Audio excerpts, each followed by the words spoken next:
Hello, this is video number 5, and I hope everybody's feeling good out there. Hope everybody's ready for an exciting video about consciousness and reality. Now, this is a great topic because this is like fundamentals. We're getting down to the basics here. I mean, if you think about consciousness, that is the base of reality. I mean, consciousness is where it all begins. So, in the last video, we ended by talking about some quantum physics, and I know that can be a difficult subject to some people.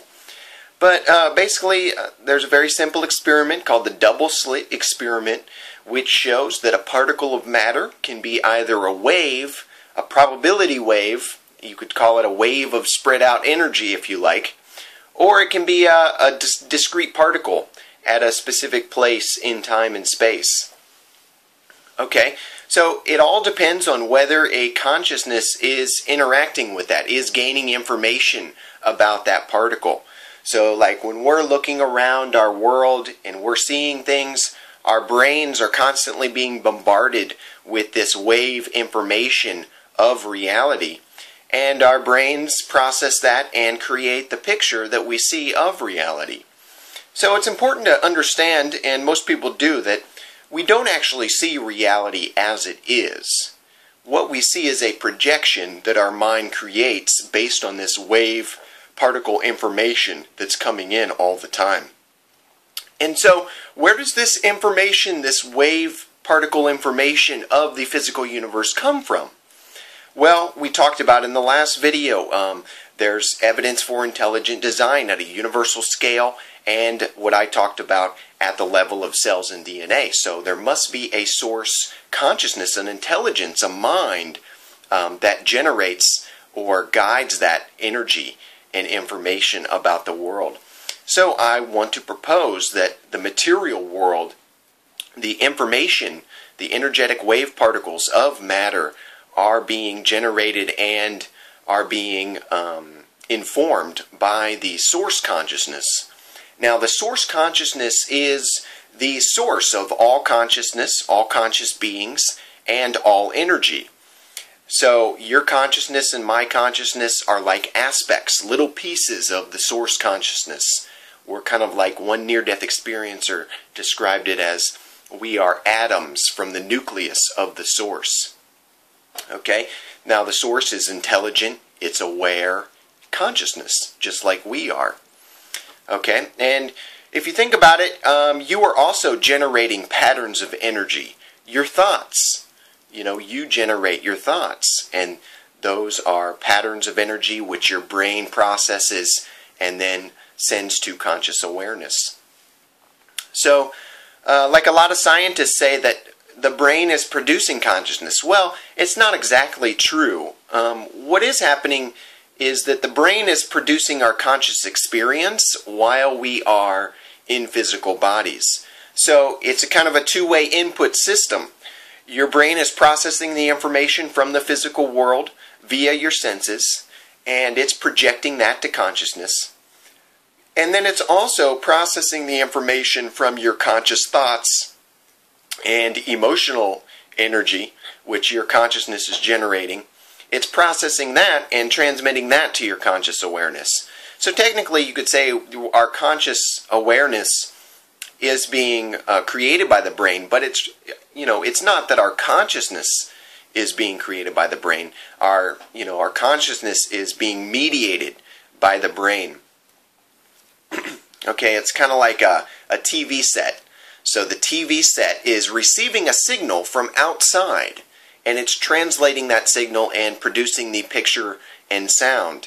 But it's not exactly generating it is generating the picture and sound, but it's not the source of the TV program. The TV program exists outside of the TV, so that when you damage your TV or your TV breaks, the signal is still there. The TV program still exists. Okay, so that's a good way of thinking about it. And I also like to use a cell phone analogy. So, like your cell phone is receiving electromagnetic waves that go through the air and go to your cell phone. So when somebody sends you a text message, there's an electromagnetic wave that goes to your cell phone, and then your cell phone takes that wave information, that energetic wave information, and it translates it, it processes it, and it produces that text message on the screen. You know, that text message that says, you know, hey, I've got a bottle of wine waiting for you. Why don't you come over? And you're just like, yes. Right? Speaking to all you lovers out there, you know who I'm talking to. Okay. All right, so we kind of get the idea. Now, what I want to go into is a little bit about some experiments that were performed that are very interesting by Radin and Bierman. A couple of scientists performed some experiments to test people's physiological reactions. And they found that the brain is actually, it seems to process information about reality a little bit in the future. So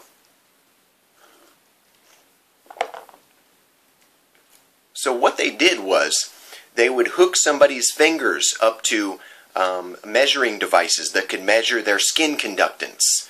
You know, when you're emotionally aroused, there's some electrical activity that shows up in your fingertips. So they hooked electrodes up to their fingers, and we're going to measure their skin conductance while showing them pictures on a computer screen. But the interesting part about the experiment was that they actually had the person click when they were ready to see a picture, but the picture didn't show up for like 5 or 7 seconds. Okay?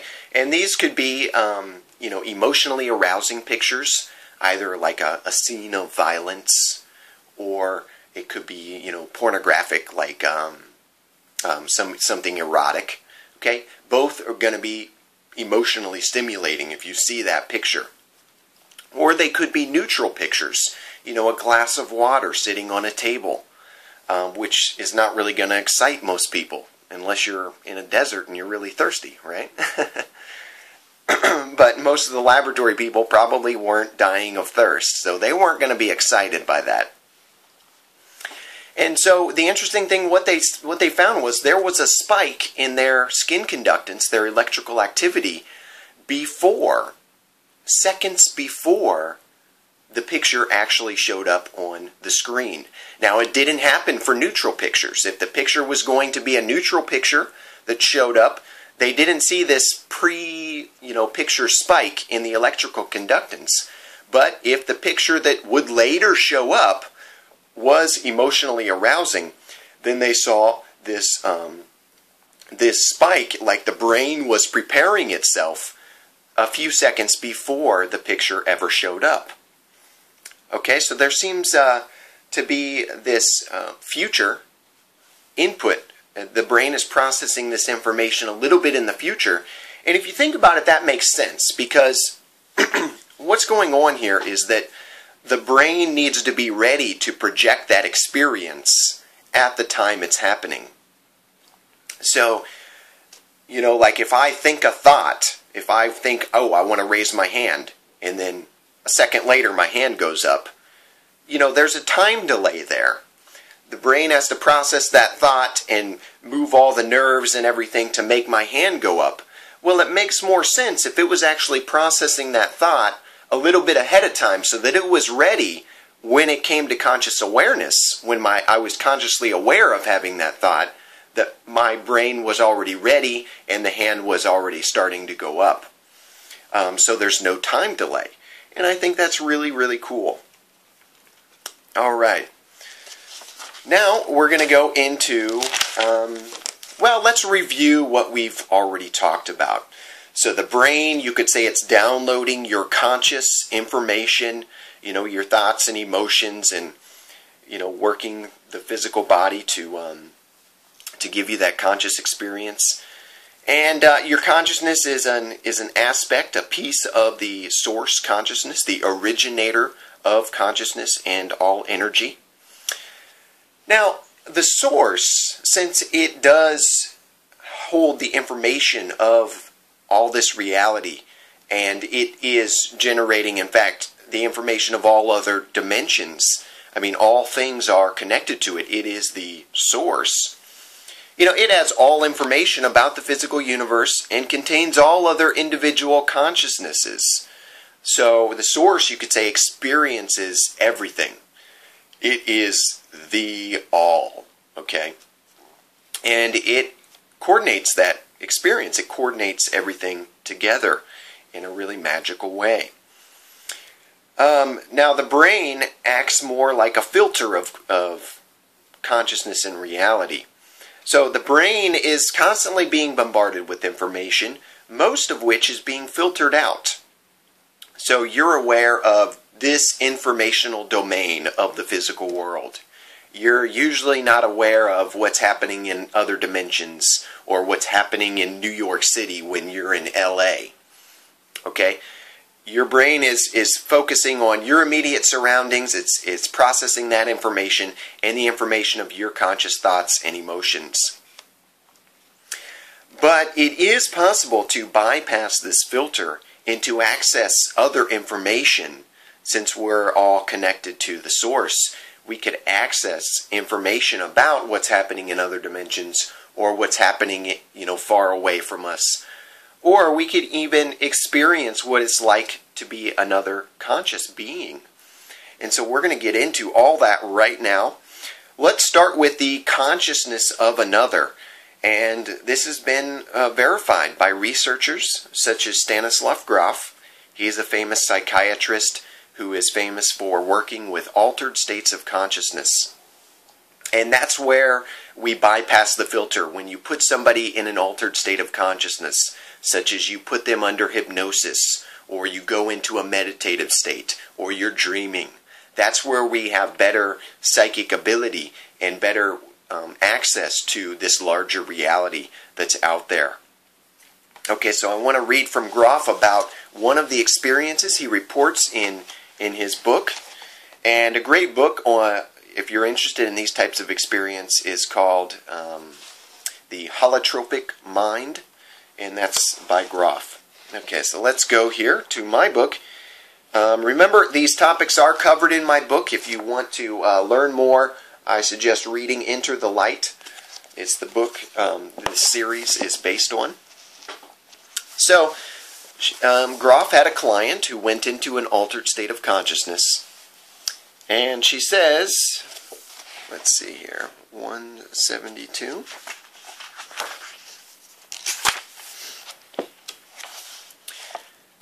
So she says, I had an increasing sense that my consciousness had a distinctly oceanic quality, until I felt that I actually became what can best be described as the consciousness of the ocean. I became aware of the presence of several large bodies and realized it was a pod of whales. At one point, I felt cold air streaming through my head and had a taste of salty water in my mouth. A variety of sensations and feelings that were alien and definitely not human imperceptibly took over my consciousness.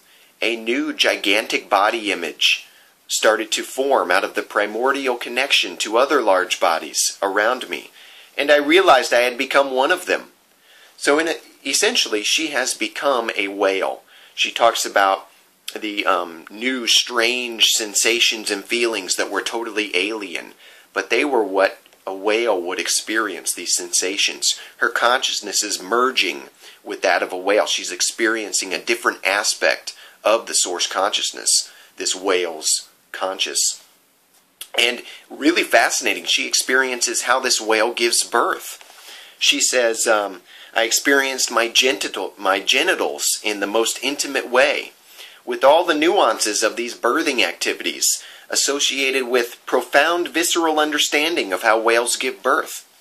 What I found most amazing was how they use water to expel the baby by sucking it into their genitals and working with hydraulic pressure. It seemed significant that the baby was born with its tail first.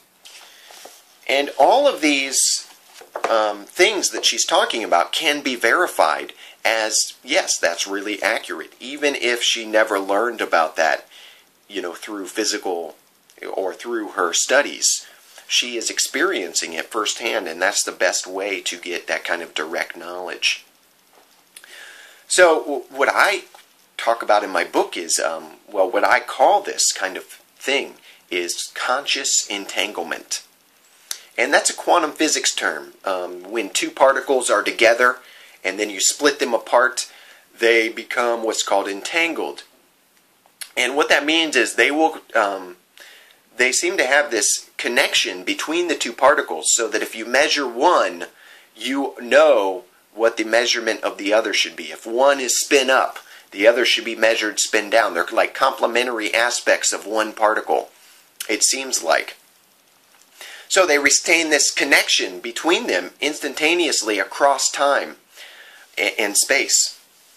So what I suggest is that when you're having an experience like she had with the whale, your consciousness is becoming entangled with the whales, so that what it experiences is directly experienced by you.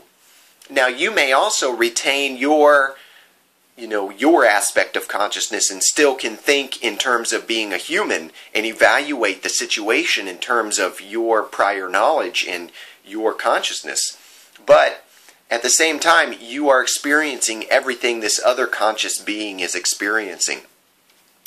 And one more experience I'll go to on that is from a near-death experiencer named Dwayne. And by the way, I get a lot of my near-death experiences from the Near-Death Experience Research Foundation. I suggest anybody interested in near-death experiences start there, because it's a huge resource of articles and videos, books, and they have just thousands of near-death experiencers posted online.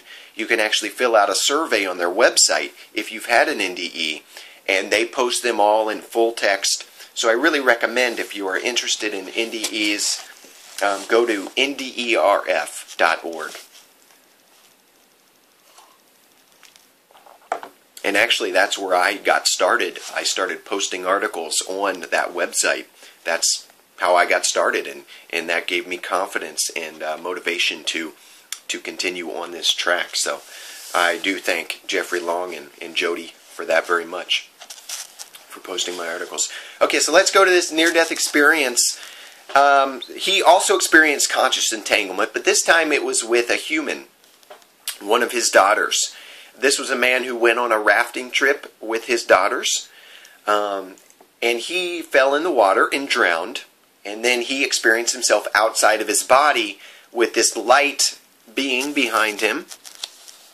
Let me see exactly what he says. Well, he says,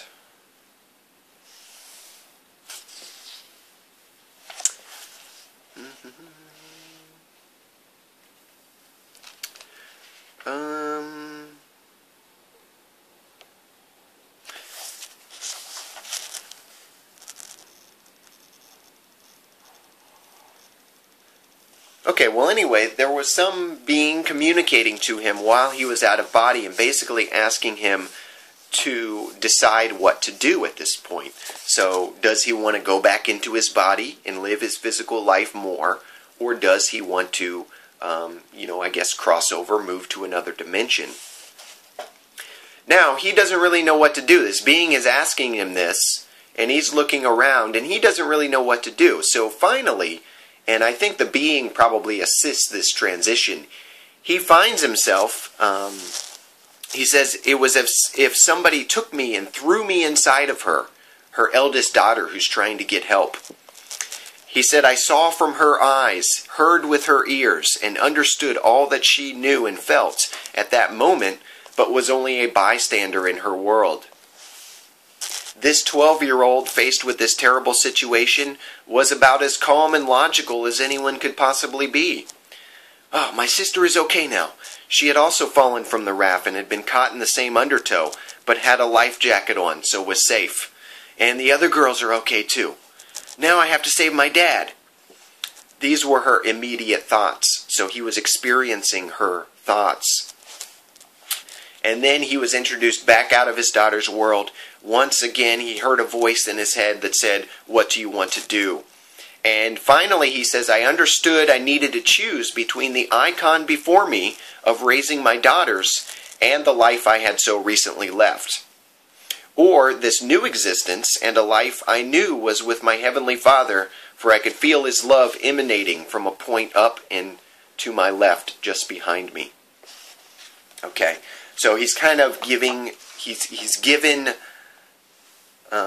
this experience of being, feeling everything his daughter's feeling, and experiencing her thoughts. He's given that experience to kind of help him make the decision. This is his daughter. Does he want to go back and continue to raise her into the beautiful daughter that she's going to be, or that she already is? Or does he want to end this physical life and go to heaven or to another dimension and, continue on with something else? And so finally, of course, since he did report his near-death experience, he comes back to live a physical world. But that's another example of conscious entanglement. He says, I was just a bystander in her world, but he's feeling and experiencing everything that she is. So his consciousness is entangled with hers. He's experiencing his consciousness, but also her aspect of consciousness fully. Okay, now let's go to clairvoyance. So not only can you experience the consciousness of another being, but you can experience information about what's happening at a distant place. Now, psychics are famous for this, and we're going to go to an example in my book. Also, I quote this, and this is from Jeffrey Kripal's book. Jeffrey Kripal wrote an excellent book called Authors of the Impossible, and also Mutants and Mystics. And this is from his book, Authors of the Impossible. He was talking about a famous psychic named Alexis Didier. And Alexis was tested by a Reverend Chauncey Hare Townshend, who decided to see if he was really psychic, who wanted to see for himself. So, Mr. Townshend asks Alexis, asks him to visit his house in thought. Alexis then asks Mr. Townshend, which house would you like me to visit, because you in fact have two houses. Townshend advised Alexis to visit his house out in the country, and he says a brief moment later, Alexis declared, I'm there. So Alexis probably in some kind of meditative state, and he visits this person's house in his mind. And Alexis described the layout of the house, the surrounding area in detail. He was also able to enter the house in his mind and describe some of the paintings that were there. He correctly identified that they were all modern paintings, except for two, one of the sea and one of a religious subject. He went on to describe in detail the religious painting, exclaiming that there were three figures in the picture, an old man, a woman, and a child. And the scene that was taking place was of Saint Anne in the process of teaching the Virgin Mary to read. He even described the rough and bumpy black marble base the painting was done on, saying that it was a blackish gray stone substance that was bumpy. Okay, so he's able to provide very highly specific details about this man's house that he has never visited and he should know nothing about, especially, the paintings that are inside the house. So that's an information, or that's an example of getting information that's outside of your present immediate physical surroundings that can be done by, again, bypassing that filter of the brain, going into a deeper level of mind, and having access to more information. Okay, so we've been talking a lot, and I'll take another drink here.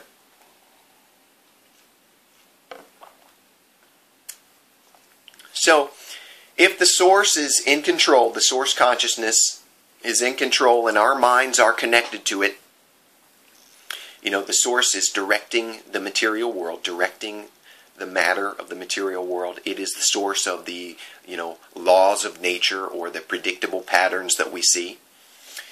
And it's the source of all consciousness and information about reality. You wonder then, how can we affect reality through our thoughts, through our desires, and through our emotional patterns? Because you would think we would have, as conscious beings, part of the source, we would have some say in what takes place in the world. Well, this does in fact happen. I mean, we do affect the world through our deeply held beliefs or, contents of consciousness. But as a preliminary statement, I do want to say that in our present state, as physical beings living a physical life, well, you might say conscious beings or spiritual beings living a physical life, in this present state, we do not have complete control over reality. And anybody who says that is fooling themselves. Because in our conscious ego state, in a physical life, we don't have that much control. Now, at the highest, or I might say deepest level of consciousness, at the source, there is complete control over reality. But just our normal, everyday operating conscious ego does not have that kind of control. And it seems that the deeper we go into consciousness, the more control that we do have over reality. And so the first case I want to go to is a very famous case that's bandied about in the literature quite a bit. And it has to do with an Albert Mason. Yes, Dr. Albert Mason in the 1950s. Was a anesthetist, a doctor, and he had a patient named John. Now, John was born with a very rare genetic skin disease. And I'm probably not going to say this right, but the clinical name is called congenital ichthyosis. And basically, it's a very nasty, it's a skin disease, and the skin gets covered by a hard, thick, inelastic black substance. It's very painful, and it causes painful cracking of the skin. So not very eye-appealing, not very comfortable of a condition, something you don't want to be born with. And this was an incurable disease, basically. But Dr. Mason didn't know that much about the disease. He thought that it was just a bad case of warts. This substance covering the patient's skin. He thought, well, that kind of looks just like a bunch of warts all over his body. Now, Dr. Mason, also an amateur hypnotist, he had hypnotized people before and been able to remove warts through hypnotic suggestion. Something like hypnotize someone and suggest to their subconscious mind, again, that's that deeper level of mind, that your warts are going to heal and new healthy skin will appear. Okay? And then taking them out of that hypnotic state, and then a few days later, their warts would fall off and heal. So Dr. Mason was like, well, this is an easy fix. Hell, I'll just hypnotize him. We'll take care of this in no time. So Dr. Mason does just that. He hypnotizes him and he makes a suggestion, tells him that the skin on that arm would heal and turn into healthy pink skin. Sure enough, his subconscious mind takes the suggestion hook, line, and sinker, and within 5 days, the rigid black horny casing on his arm fell off, and it revealed pink, soft, healthy skin underneath. So, within 10 days, his arm was completely clear from shoulder to wrist, completely clear, new healthy skin, no more black, hard stuff covering his skin. So Dr. Mason's feeling pretty good, like, wow, I was right. Nothing to it. So he decides to go show the patient to his surgeon. Now the surgeon had tried skin grafts that were unsuccessful in treating the condition. So the surgeon sees what Dr. Mason was able to do. He sees the arm of pink healthy skin, and his jaw just drops like what the did you do? Like, how did you manage? Oh my God. This is amazing. And he basically tells John a little bit about the disease. Or no, he tells Mason a little bit about the disease. And he's like, yeah, research this disease. What have you done here?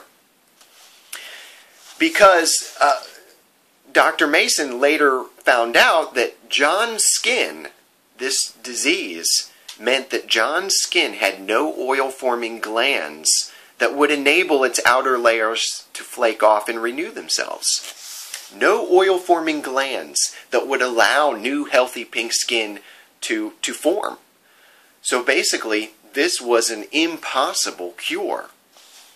But it was done. And it was done through implanting a belief at a deeper structure of the patient's mind.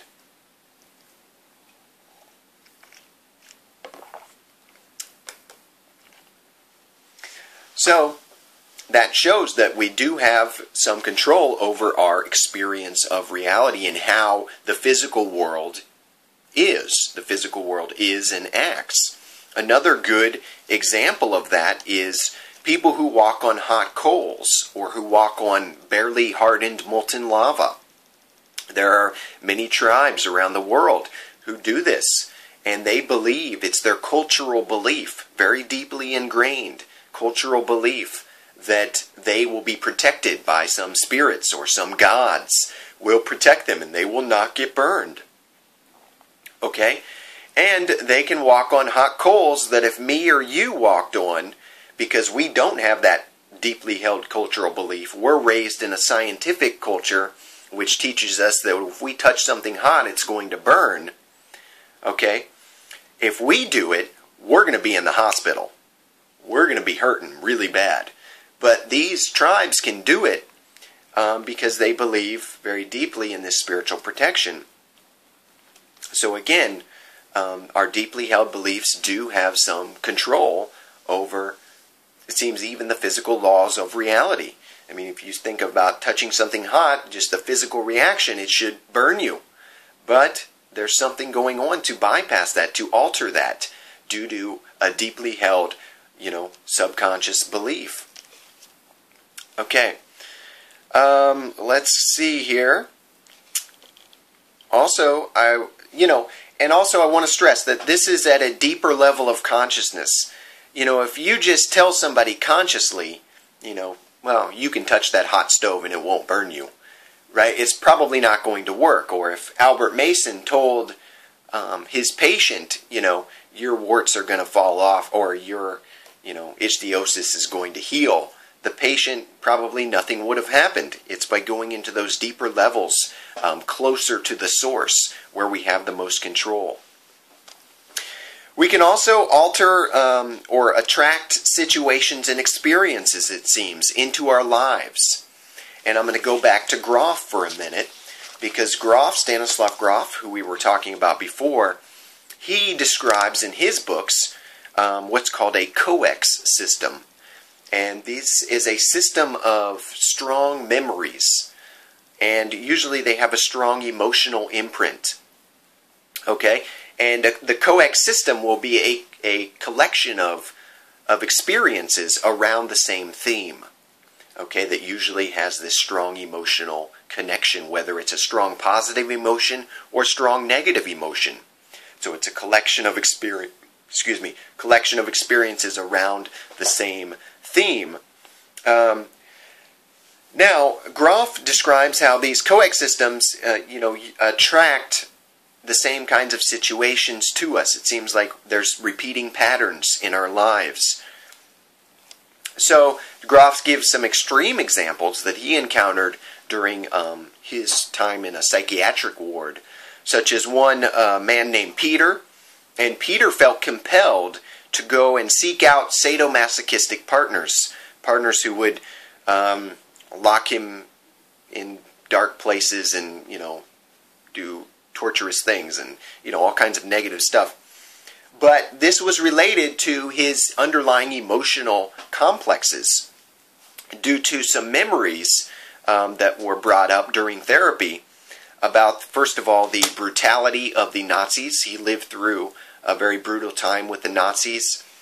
And his mother used to lock him in a dark cellar as punishment. His father would whip him cruelly. And so these left a big imprint on his psyche. and it seemed like he was later compelled to seek out similar experiences and even attracted those kinds of people who would give him that experience into his reality. Now, that's an extreme example. There also are positive coex systems like this, where you attract positive things based on a very loving memory. But that's just one example I wanted to get to. And let's go back and talk about some other examples. So one I talk about in my book is from John Keel. And John Keel, a very famous UFO researcher and researcher of the paranormal. And he talks about how sometimes it seems like the investigator's theory actually attracts information that would support the theory. So he says somehow the phenomenon reflects back material that supports whatever beliefs or theories motivate the investigators. He said once, just for the hell of it, he doodled with the notion that some of our parahumans, and that's his word for aliens, because he studied the UFO phenomenon and contactees. He said he thought some of them might be aquatic, because they were often seen wearing these kind of turtleneck sweater type outfits. So he thought they might be concealing gills on their neck. So he didn't discuss this with anybody. But he said suddenly, the week that he played with this idea, and he was thinking, maybe these are aquatic, he received a letter from a young man in Florida who described how he had been hitchhiking and was picked up by a very strange man who had gill-like flaps on his throat. And Keel says, I've never received any kind of report like this. It was one of a kind. And it came in at the same time he was theorizing about how the aliens might be aquatic. So it's almost like having that kind of thought pattern attracted that kind of experience to him, that attracted that letter. And also John Mack, another UFO researcher, he talks about the same thing, how when he's studying abductions, he has a certain theory about abductions, about, what they're all about. But other investigators have different theories about what's going on with the alien abduction phenomenon. So he says, what may be the archetypal structure of an abduction to Dave Jacobs may not be the uniform experience of, say, Joe Neiman or John Mack or someone else. And the experiencers seem to pick out the investigator who will fit their experience. So, and before that he says, I'm struck by the fact that there seems to be a kind of matching of the investigator with the experiencer. So he's kind of seeing the same thing, that the universe is attracting certain types of experiencers to different researchers based on the researcher's own theory about what this is all about. So like John Mack was very spiritually oriented. John Mack, if you read his books on the abduction phenomenon, he puts it into a larger spiritual context and kind of focuses on more positive aspects, more transformational positive aspects of this experience. And other researchers don't. Other researchers focus more on the physical effects and the trauma that's involved in the abduction experience. And he says it's interesting. It just seems like the abduction researchers are getting the type of experiencer that fits their theory. Like they're attracting that into their lives. Okay. So we're just about done with the video, but let's see.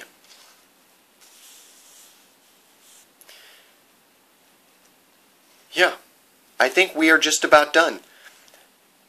So we're going to wrap up this video and come back for one more on other dimensions, and I can't wait for that. Everybody, if you're interested in these topics, why don't you check out the book Enter the Light, or any of these other books I've been talking about are also very good if you are interested, and we'll see you for one more video.